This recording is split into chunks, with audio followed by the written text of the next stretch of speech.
Hello student, मैं Rahul sir आपके अपने यूट्यूब चैनल एग्ज़ाम्स क्रैकर्स में आपका स्वागत करता हूं। आज हम बहुत ही महत्वपूर्ण टॉपिक पर बात करेंगे। जैसा कि आप सभी को पता है, रेलवे आरआरबी एनटीपीसी का एग्ज़ाम की डेट जो है रिलीज़ हो चुकी है। दिसंबर में ये होना है। ठीक है, तो आज हम जानेंगे कम समय में बेहतर तैयारी कैसे हो सकती है। जैसा कि आपको दिखा भी दे रहा होगा स्क्रीन पे, बेस्ट प्लानिंग के बारे में हम जानेंगे सिलेबस के माध्यम से। बहुत से लोगों ने आपने देखा होगा कि अपने दोस्तों में देखा होगा कि पढ़ने में कमज़ोर रहता है, फिर भी उसका सिलेक्शन हो जाता है। कैसे? एक बेहतर प्लानिंग, बेहतर स्ट्रेटजी से ही हम इसको क्रैक कर सकते हैं। अभी सीबीटी फर्स्ट के लिए एग्ज़ाम होना है। देखिए, पहले ध्यान दीजिए, अगर आपको एग्ज़ाम से रिलेटेड कुछ भी ज़रूरी बात करनी हो, पहले तो आप हमारे एग्ज़ाम्स क्रैकर चैनल को ज्वाइन कर लीजिए। ये टेलीग्राम पे आपको मिल जाएगा। आप इस तरह एग्ज़ाम्स क्रैकर लिखकर सर्च कीजिए और डिस्क्रिप्शन बॉक्स में आपको लिंक मिल जाएगा जहाँ आपको पीडीएफ मिल जाएगी। ये पीडीएफ कहाँ काम आएगी? ये पीडीएफ एग्ज़ाम से रिलेटेड जितने भी महत्वपूर्ण टॉपिक होंगे, जैसे कोई मॉक हुआ एनटीपीसी का, या ऑनलाइन टेस्ट हुआ, या कोई हमको आपको जानकारी देनी हुई, तो आपको हम यहाँ पे टेलीग्राम पे देते हैं। ठीक है, तो आज हम सिलेबस के माध्यम से समझेंगे कि कैसे हम कम समय में ज़्यादा नंबर हासिल कर सकते हैं। हमारे पास अभी 90 दिन का समय है, और 90 दिन का समय बहुत होता है एग्ज़ाम को क्रैक करने के लिए। तो हम बेहतर तरीके से आज समझने की कोशिश करेंगे। जैसे देखिए, ये आपको अपनी स्क्रीन पर दिखाई दे रहा होगा आरआरबी एनटीपीसी सिलेबस। सिलेबस से हमें काफ़ी कुछ जानकारी मिल जाती है। इसमें मैं सिर्फ वही चीज़ें बताऊंगा जहाँ से ज़्यादा क्वेश्चन आते हैं, कैसे आप ज़्यादा नंबर ले आ सकते हैं। आपको सीबीटी वन सिर्फ क्वालिफाइंग नेचर का, इसको आपको क्वालिफाई ही करना है, तभी आप सीबीटी टू। सीबीटी का मतलब यहाँ पे कंप्यूटर बेस्ड जो टेस्ट होता है, ऑनलाइन टेस्ट होगा आपका, उससे है। ओके, 35,208 जैसे कि आपको दिखाई दे रहा है, इस पर आपकी रिक्ति थी, यानी कि इस पर आपका आवेदन आप लोगों ने किया है। अब हम लोग समझते हैं इसको थोड़ा सा। यहाँ पे चयन प्रक्रिया किस प्रकार की होगी? सबसे पहले आपका फर्स्ट स्टेज आता है जिसको आप प्री बोलते हैं, प्रीलिम्स होगा। ओके, जिसकी आप परीक्षा दिसंबर में देने जाएंगे। फिर जब आप इसको क्वालिफाई कर लेंगे तो सेकेंड जो होगा आपको मेंस के लिए बुलाया जाएगा। फिर तीसरा स्टेज कौन सा होगा? टाइपिंग टेस्ट होगा। ठीक है, टाइपिंग टेस्ट होगा आपका। फिर चौथा स्टेप होगा डॉक्यूमेंट वेरिफिकेशन। फिर मेडिकल आपका होगा, मेडिकल एग्जामिनेशन होता है। फिर फाइनल सिलेक्शन होगा। अब यहाँ पे ध्यान देने वाली बात यह है कि टाइपिंग टेस्ट जो है, टाइपिंग टेस्ट यहाँ पे सभी लोग को नहीं देना है। टाइपिंग टेस्ट जो है वो सिर्फ यहाँ किसको किसको देना होगा? जिन्होंने इस पोस्ट के लिए, जूनियर अकाउंट के लिए, टाइपिस्ट के लिए और जूनियर क्लर्क, टाइपिस्ट, ये इन सब के लिए अगर आवेदन किया है, सिर्फ उन्हीं लोगों को ये टाइपिंग टेस्ट देना होगा। ओके, बाकी किसी को नहीं देना है। टाइपिंग भी आपने जो ऑनलाइन आवेदन करते समय चुना होगा। ऐसे अगर आपने इंग्लिश चुना है तो इंग्लिश में 35 वर्ड पर मिनट मांगा गया है, और हिंदी में 30 वर्ड या 25 वर्ड पर मिनट मांगा गया है। हाँ, 25 वर्ड पर मिनट मांगा गया है। मंगल फॉन्ट पे होगा, और इंग्लिश में 30 शब्द प्रति मिनट आपकी टाइपिंग होनी चाहिए, 30 से 35 होनी चाहिए। ठीक है, ओके। अब हम लोग यहाँ पे CBT 1 जो आपका होने वाला है, ये देखिए आपकी ऑप्ट स्क्रीन पे दिखाई दे रहा है। तो हम यहाँ पे जान लेते हैं पहले, जैसा आपको सभी को पता ही होगा। तो जो है जनरल अवेयरनेस जो है, यहाँ से 40 नंबर के 40 क्वेश्चन आएंगे, यानी कि 1 नंबर के 1 क्वेश्चन यहाँ पे होगा। मैथ के 30 क्वेश्चन आएंगे। 30 आपके जनरल इंटेलिजेंस एंड रीजनिंग से होंगे, जो कि 30 नंबर के होंगे। टोटल 100 मार्क्स के क्वेश्चन होंगे। एक क्वेश्चन 1 नंबर का है। ठीक है, तो इस प्रकार के 100 क्वेश्चन 100 नंबर के होंगे। ठीक है, और इनको सॉल्व करने के लिए आपको कितने मिनट मिलेंगे? आपको 90 मिनट मिलेंगे। ओके, 90 मिनट में आपको करना है। और ये बिल्कुल, हाँ, माइनस मार्किंग भी आपको ध्यान रखते हुए करना है। 0.3 यानी 1/3 आपकी माइनस मार्किंग भी है यहाँ पे। ओके, इसको भी आपको ध्यान रखना है। और CBT 1 जो है, ये आपको सिर्फ क्वालिफाई करना है। ठीक है, इसमें भी नॉर्मलाइजेशन वगैरह है, देखिए लिखा है। उसके बाद CBT 2 आपका होगा। ये भी सेम CBT 1 तरीके है, बस क्वेश्चन की थोड़ा यहाँ पे बढ़ जाएंगे। जैसे सामान्य जागरूकता जो आपको होगा 50 होगा, इसका संख्या होगी क्वेश्चन की। गणित होंगे 35 और जो आपका रीजनिंग वगैरह होगा वो 35 होगा। तो टोटल 120 हो जाएंगे। टाइम 90 मिनट ही मिलेगा। ठीक है, तो पहला अगर आप पार कर लें तो सेकंड के लिए बुलाया जाएगा। और जैसा आपको पता ही है कि जब इसका आवेदन हुआ था तब, यानी कि 2019 में, देखिए मार्च में आवेदन हुआ था, तो लगभग 2.5 करोड़ फॉर्म फिल किए गए हैं। ठीक है, ये डाटा जो हमें मिला है ये न्यूज़पेपर से मिला है। ठीक है, तो 2.5 करोड़ लगभग मान के चलिए फॉर्म फिल किए गए हैं। तो आपको इस पर ज़्यादा सोचने वाली बात नहीं ना। अक्सर रेलवे का जब भी फॉर्म निकलता है तो ऐसे ही करोड़ों में फॉर्म जाते हैं। आपको सिर्फ अपनी सीट से मतलब, आपको सिर्फ एक सीट चाहिए, आपको सिर्फ वहाँ फोकस करना है। कितने फॉर्म पड़े ये आपका हेडेक नहीं ना। ठीक है, आप अच्छे से मेहनत कीजिए, ज़रूर आपको सफलता मिलेगी। ठीक है, 15 दिसंबर से शुरू होना है ये परीक्षा। ओके, ये सब आप नोट करते चाहिए। तो रेल मंत्री पीयूष जी ने हमको बताया है। ठीक है, पीयूष जी जो कौन है, हमारे रेल मंत्री हैं, उन्होंने हमको ट्वीट करके जानकारी दी। ये देखिए, उन्होंने बताया है 15 दिसंबर से परीक्षाएं शुरू हो जाएंगी। ठीक है, अब आगे हम लोग बढ़ते हैं। ये देखिए, कुछ बच्चों के कुछ सवाल थे, क्वेश्चन थे, तो मैं यहाँ पे पहले उनको बताऊँगा, उसके बाद हम इसको आगे समझेंगे।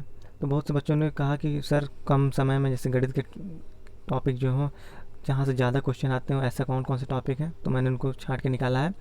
तो ये देखिए, गणित में आप अगर संख्या श्रेणी संख्या प्रणाली, जैसे कि नंबर सिस्टम आपको बोलते हैं, रेशियो एंड प्रोपोर्शन, परसेंटेज, क्षेत्र मिति, समय कार्य, समय तथा दूरी, इसमें से आपके कंफर्म क्वेश्चन आते हैं। ठीक है, मैं अपनी बात को फिर से रिपीट करता हूँ, ये जो मैंने अभी बताया है इनमें से कंफर्म क्वेश्चन आते हैं। इसका मतलब ये नहीं ना कि आप सिर्फ इन्हीं को पढ़ के पास हो जाएंगे, नहीं, यहाँ से क्वेश्चन आते हैं, यहाँ से कंफर्म है कि आपके क्वेश्चन आएंगे। ठीक है, इसके अलावा भी आपको पढ़ना है। मैं ये मान के चलता हूँ कि आपको पूरे लॉकडाउन जब तक चला या जब से फॉर्म डालें, कुछ ना कुछ घर पे पढ़ते रहे होंगे। ठीक है, तो आप अगर इनको भी अगर पढ़ेंगे, जो मानता हूँ कि अभी थोड़े दिन पहले अभी शुरू करने वाले हैं, ये 90 दिन अभी हैं आपके पास, तो बहुत समय है जिसमें आप क्वालिफाई कर सकते हैं। ठीक है, सेकंड क्वेश्चन हमारे पास बहुत से बच्चों ने पूछा कि अब रीजनिंग वगैरह में क्या पढ़ा जाए सर जी, जहाँ से ज़्यादा क्वेश्चन आते हैं। तो मैंने कुछ छाट के यहाँ पे निकाले हैं, जैसे कि कुछ मैथमेटिकल जो आते हैं और रक्त संबंध वगैरह से, analogy test, coding, decoding, reasoning में न्याय निगम जिसको आप सिलोगिज्म बोलते हैं, यहाँ सब से ज़्यादा क्वेश्चन आते हैं। इनको सब पे आप ज़्यादा फोकस करिएगा, यहाँ से क्वेश्चन आते ही आते हैं। ठीक है, इसके अलावा भी पढ़ना है, यही पढ़ के आप पास नहीं हो जाएंगे जो लिखा है। ये सिर्फ मैं इतना बता रहा हूँ कि यहाँ से क्वेश्चन आते हैं, कंफर्म होते हैं। क्योंकि आप अगर ओल्ड यानी प्रीवियस ईयर पेपर देखे होंगे तो वहाँ से आप इन क्वेश्चन को ज़रूर देखे होंगे। ठीक है, इन टॉपिक से।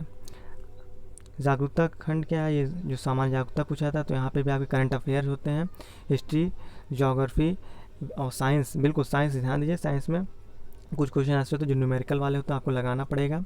ठीक है, न्यूमेरिकल बेस होते हैं, कुछ सिर्फ टिक करने वाले होते हैं। ठीक है, इसको पढ़ना पड़ता है।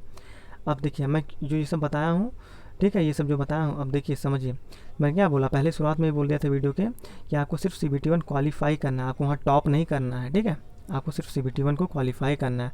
तो देखिए बिल्कुल साधारण से लिखा है, सिंपल से लिखा है। जनरल को 40% मार्क्स हो जाएगा, उनको बुलाया जाएगा CBT 2 के लिए। OBC को 30% क्वालिफाई करना है, 100 में से 100 नंबर क्वेश्चन है, आपको 30% उसमें निकाल लिए।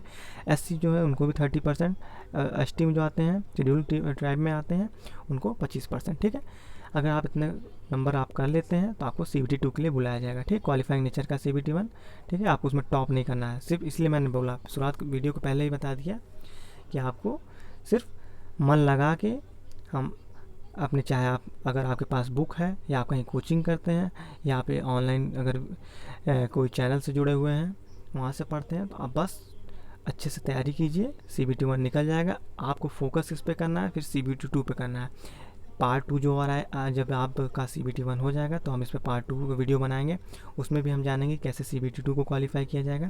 फिलहाल हम आगे अब थोड़ा सा यहाँ पे देख लेते हैं कहाँ से ज़्यादा क्वेश्चन आते हैं। ठीक है, आप चाहे तो इसको नोट कर लीजिए या स्क्रीनशॉट ले लीजिएगा।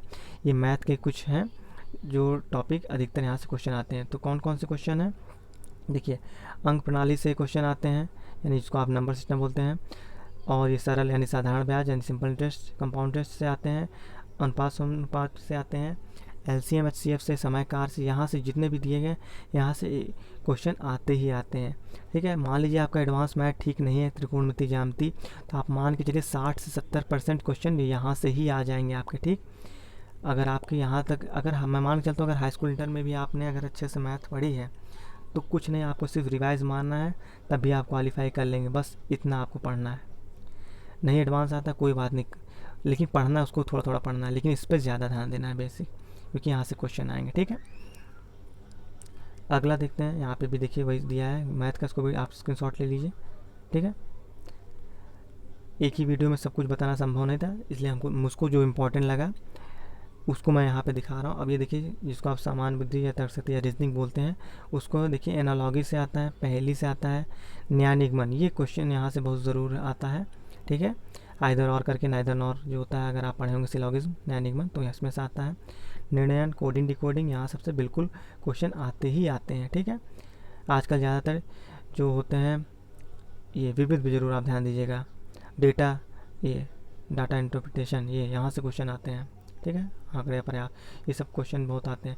सामान्य जागरूकता, बहुत से बच्चे पूछते क्या होता है। सामान्य जागरूकता जो इससे आप करंट अफेयर उसमें आ जाता है, आपके खेल कूद हैं, ये सब सारी जितनी चीज़ें आती हैं वो आपके इसमें आता है। जैसे भारतीय साहित्य लिखा है, ये सरकारी कार्यक्रम क्या चल रहे हैं, आपको भारत तथा विश्व में प्रसिद्ध व्यक्तित्व जो अभी हाल में हुए हैं कुछ इवेंट, उनको आपको याद ध्यान देना होता है। बस यही सब आपको पढ़ना है। ठीक है, और सामान्य विज्ञान आएगा आपका, एनसीईआरटी से पढ़िए, आप कोई दिक्कत नहीं ना। बस हाई स्कूल इंटर तक की साइंस आएगी, बस अगर आपने अच्छे से पढ़ा वहाँ पर तो कोई दिक्कत ही नहीं ना।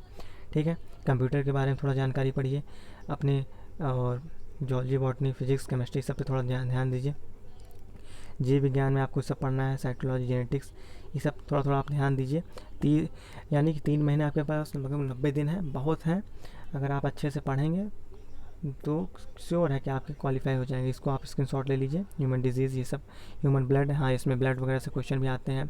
ठीक है, ये रसायन विज्ञान, इस सब की हम क्यूज़ भी कराते हैं अपने ग्रुप में, आप वहाँ पे भी पार्टिसिपेट किया करिए। टेलीग्राम के अभी लिंक जो है डिस्क्रिप्शन बॉक्स में आपको मिल जाएगी। ठीक है, इसको सब देखिए, आप स्क्रीनशॉट लेते चलिए। भौतिकी से, यानी अगर फिजिक्स से क्वेश्चन आते हैं, मोशन वगैरह चैप्टर जो होते हैं, यहाँ सबसे ज़्यादा क्वेश्चन आते हैं।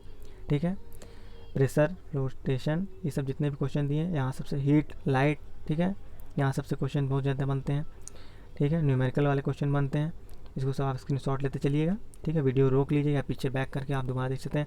हाँ, यहाँ से थोड़ा ध्यान देने वाला चैप्टर है अर्थशास्त्र, जिसको आप इकोनॉमी बोलते हैं, यहाँ से भी काफ़ी क्वेश्चन आते हैं। ठीक है, ये देखिए टैक्स वगैरह से, इंडस्ट्री से रिलेटेड क्वेश्चन, फाइनेंशियल सिस्टम से क्वेश्चन आते हैं, 2 से 3 क्वेश्चन रहते ही रहते हैं। भूगोल से भी आपके यहाँ अधिकतर क्वेश्चन आते हैं, यहाँ पे भी ये ध्यान देने वाली बात है। सोलर सिस्टम से क्वेश्चन आते हैं आपके। ठीक है, इनको भी स्क्रीनशॉट ले लीजिएगा, आप ध्यान देते चलिए। अब यहाँ पे हम इसके बाद आप कुछ ध्यान, वीडियो को ख़त्म करने से पहले अब यहाँ पे हम आपको बताएंगे कि एग्ज़ाम हॉल में जब आप पहुँचेंगे तो आपको वहाँ पे क्या देना है, क्या ध्यान रखना है। तो कुछ 5 गोल्डन रूल आपको बताएंगे वहाँ ध्यान देने के लिए। तो पहली बात यहाँ पे देखिए, परीक्षा में याद कर लीजिए, जब आपको एग्ज़ाम हॉल में आप जाएंगे तो क्या करेंगे। जब भी आप वहाँ पे जाएंगे तो आपको जानते हैं नेगेटिव मार्किंग है, तो वहाँ आप अनुमान मत लगाइएगा, मतलब ये ना सोचिएगा कि गेस मारिए जय माता दी करके वहाँ पे मत लगाइएगा, वरना गलत हो जाएंगे तो आप माइनस में चले जाएंगे, कोई फ़ायदा नहीं होगा। ठीक है, कभी कभी आप एक, ये देखो सेकंड पॉइंट जो लिखा है यहाँ पे, सीधा इसका ऐसा समझिए, कभी कभी ऐसा होता है कि आपको आसान क्वेश्चन भी नहीं आते, होता है कभी कभी, बहुत सिंपल क्वेश्चन होता है, लगता है कि लगा लेगा लेकिन नहीं लग पाता है, तो आप उसके पीछे टाइम ना वेस्ट कीजिए, सभी के साथ होता है, नहीं आता कभी कभी। ठीक है, और परीक्षा के लिए स्वभाव निर्धारित कीजिए। यहाँ पे इसका कहने मतलब तीसरे पॉइंट का सिर्फ इतना सा है, जरूर नहीं ना कि आपका पहला पन्ना मैथ खुला है तो आप मैथ से स्टार्ट कीजिए। अगर आपको साइंस अच्छा लगता है, रीजनिंग वगैरह में आपकी पकड़ अच्छी है तो कोई बात नहीं, आप रीजनिंग से स्टार्ट कीजिए। ऐसा कोई ज़रूरी नहीं ना कि आप मैथ से स्टार्ट कीजिए, मैथ दिख गया तो मैथ से स्टार्ट करेंगे। आपको अगर जीके जीएस यानी कि अच्छा लगता है, रीजनिंग अच्छा लगता है, तो आप वहाँ से भी स्टार्ट कर सकते हैं। ठीक है, और देखिए अगला पॉइंट क्या गया, चौथा पॉइंट, किसी सवाल पर अटकना नहीं ना। बिल्कुल सही बात है, बहुत से बच्चे होते हैं उनको लगता है लगा लेंगे और उसी के पीछे वो टाइम वेस्ट करते हैं। हाँ, अच्छी बात है, आप लगा लेंगे तो कोई बात नहीं, ऑनलाइन टेस्ट हो रहा है, उसमें मार्क करने का सिस्टम होता है। मार्क करने से ये फ़ायदा होता है कि आप जब सारे क्वेश्चन हल कर लीजिए, आपके पास टाइम बचता है, तो आपको लगता है कि हाँ लगा लेंगे, जो आप मार्क किए रहेंगे उस पर आप जाके उस क्वेश्चन को दोबारा से ओपन कीजिए और उसके बाद अपना टाइम उस पर दीजिए, आराम से लगाइए। लेकिन ये नहीं कि शुरुआत में ही आप उसके पीछे टाइम वेस्ट कीजिए, नहीं, बिल्कुल नहीं, ये ध्यान रखिएगा। 5वां पॉइंट इसमें कह रहा है पेपर को पूरा करने की कोशिश करें। हाँ, बहुत बार ऐसा होता है, बच्चे यही गलती करते हैं कि वो आधे पेपर किए होते हैं, उसके बाद जल्दीबाजी में उसी में जुटे रहते हैं। मैथ का एक क्वेश्चन लगा रहे, लगेगा, लगाएंगे, आधा ज़्यादा टाइम उसी पे वेस्ट करते हैं। नहीं, पूरा पेपर करिए, जो नहीं आ रहा उस पर मार्क कीजिए, थोड़ा आगे बढ़िए। आपको लगता है लगा लेंगे लेकिन टाइम टेकन है, तब भी मार्क कीजिए, आगे बढ़िए। ये स्ट्रेटजी है, ये कोई बताता नहीं है। ठीक है, यही तो है प्लानिंग, यही तो है पास करने का तरीका। ठीक है, आपने अपने आसपास भी देखा होगा, अरे कहते हैं कि बहुत कम पढ़ता था बच्चा लेकिन उसका हो गया कैसे, वो स्ट्रेटजी होता है। ठीक है, यही होती है स्ट्रेटजी। ठीक है, कोई वहाँ पे और जादू मंत्र नहीं होता है। ठीक है, छठा पॉइंट यहाँ लिखा है, थोड़ा कट गया है यहाँ पे, उत्तर का अनुमान लगाना। हाँ ठीक है, अगर आपने थोड़ा अगर अच्छे से पढ़ा लिखा है तो होता नहीं है कि जैसे 4 ऑप्शन दिए होते हैं, उसमें से 2 तो लगता है ये तो पक्का नहीं होगा, बाकी 2 में कन्फ्यूज़न होता है, ठीक है, सबके साथ होता है बिल्कुल। तो यहाँ पे जब 2 में कन्फ्यूज़न होगा, हाँ आप वहाँ पे अनुमान लगाइए कि हाँ ये हो सकता है, ये नहीं हो सकता है, वहाँ पे हो सकता है आपका गेस सही हो जाए। लेकिन मेरा मानना यही है कि जहाँ तक आपका 100% श्योर हो उसी को आप लगाइएगा, ठीक है। और बाकी आपका मन, अगर आप करते हैं, जय माता दी, आपका अगर चलता है तो भाई करिए, ठीक है। अब जैसे अगर कोई और नई जानकारी आपको हमको मिलती है, ठीक है, तो आप उसको पोस्ट करेंगे, ठीक है। और भी अगर आपके कोई क्वेश्चन हो तो हमें कमेंट बॉक्स में बता दीजिएगा, ठीक है। आज के लिए इस वीडियो को यहीं तक रखते हैं, ठीक है। Thank you.